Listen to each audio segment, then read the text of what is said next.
প্রিয় দর্শক, আপনাদেরকে স্বাগত জানাচ্ছি কিভাবে শিখবো ইউটিউব চ্যানেলের নতুন আরো একটি ভিডিওতে। আজকের ভিডিওতে আমরা গুগল শিটের একটি মজাদার বিষয় নিয়ে কথা বলতে চাই। আজকের ভিডিওতে আমি যে শিটটি নিয়ে কাজ করতে চাচ্ছি এটি আমার একজন ভারতীয় ক্লায়েন্টের কাজ।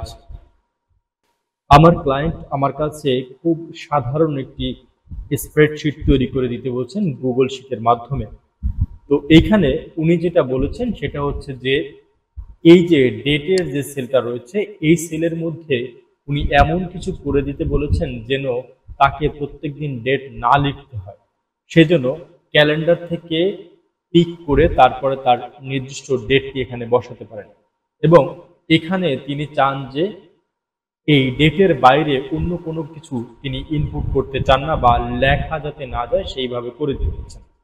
তো বন্ধুরা, এটা একেবারে সহজ কাজ, তারপরও আজকের ভিডিওটি যারা না জানেন তাদের জন্য। বন্ধুরা, এটা আমি কিভাবে করব একটু দেখুন। আমি প্রথমত এই যে টোটাল সেলগুলো ডেটের এই টোটাল কলামটাকে সিলেক্ট করব। সিলেক্ট করার জন্য আমি কন্ট্রোল শিফট এবং ডাউন অ্যারো বাটনটি প্রেস করলাম, সাথে সাথে এখানে যতগুলো সেল ছিল সবগুলো সেল কিন্তু সিলেক্ট হয়ে গেছে।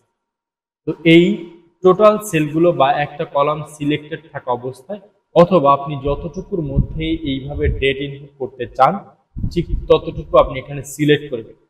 সিলেক্ট করার পরে আপনাকে চলে যেতে হবে এই যে আমাদের গুগল শিটের যেখানে রিবন বার সেখান থেকে আমরা চলে যাব ডাটা অপশনে। ডাটা অপশন থেকে আমরা একটু নিচের দিকে চলে যাব ডাটা ভ্যালিডেশন। এখানে ডাটা ভ্যালিডেশন আসলে পরে ডান দিকে এরকম একটি মেনু চলে আসবে, ডাটা ভ্যালিডেশন রুলস। আমরা এখানে এই অ্যাড প্লাস রুল এইখানে আমরা ক্লিক করব। যখন রুলে আমরা ক্লিক করলাম এখানে দেখবেন যে অনেক কিছু চলে আসছে। তো আমরা যেহেতু এখানে কোন রেঞ্জের মধ্যে আমাদের এই যেটা আমরা অ্যাপ্লাই করতে চাচ্ছি যে ডেট পিকার চলে আসবে, ক্যালেন্ডার চলে আসবে, সেটা আমরা কোন রেঞ্জের মধ্যে করব সেই রেঞ্জটা কিন্তু অটোমেটিক আগে থেকেই আমি সিলেক্ট করে দিচ্ছি। তারপরে রয়েছে ক্রাইটেরিয়া। ক্রাইটেরিয়ার মধ্যে বাই ডিফল্ট ভাবে দেওয়া আছে ড্রপ ডাউন। আমরা এখানে ড্রপ ডাউন করতে চাই না, আমরা চাচ্ছি যে এখানে একটা ক্যালেন্ডার চলে আসুক। সেক্ষেত্রে আমরা এখান থেকে ইজ ভ্যালিড ডেট এই যে ফর্মুলাটা রয়েছে এই ফর্মুলাটা আমরা এখানে সিলেক্ট করে দিব। সিলেক্ট করে দেওয়ার পরে অ্যাডভান্স অপশনের নিচের দিকে আমরা এখানে শো হেল্প টেক্সট এটা আমরা দিয়ে দিতে পারি। এখানে যে লেখাটা সেটাও দিতে পারি অথবা ইন্টার ডেট অথবা আপনি যা ইচ্ছে সেভাবে দিতে পারেন, যেন আপনি এই শিটটা যার জন্য করবেন সেই জন্য খুব দ্রুত বুঝতে পারে যে ইন্টার ডেট এখানে একটি ডেট ইনপুট করে।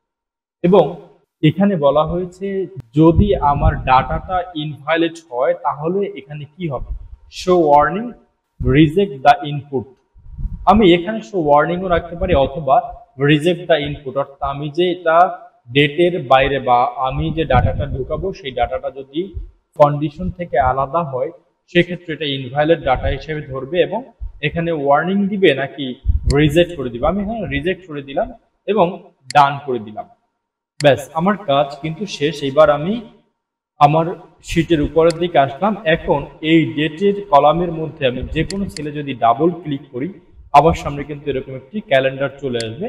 এখন আমি সেই ক্যালেন্ডারে গিয়ে যে কোনো একটা ডেটকে আমি যদি এখানে সিলেক্ট করে দিই তাহলে কিন্তু সেই ডেটটা এখানে চলে আসবে। এইভাবে করে আমরা যে কোনো ডেটকে এখানে আমরা ইনপুট করতে পারি। তো আশা করি বন্ধুরা আজকের ভিডিওটির মাধ্যমে আপনি গুগল শিটের চমৎকার একটি বিষয় শিখতে পেরেছেন।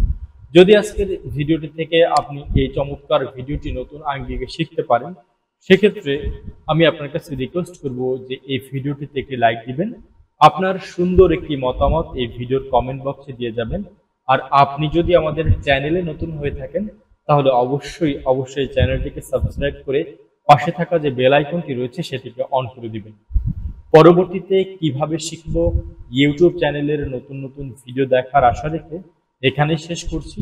সেই পর্যন্ত সবাই ভালো থাকুন, সুস্থ থাকুন। আল্লাহ হাফেজ।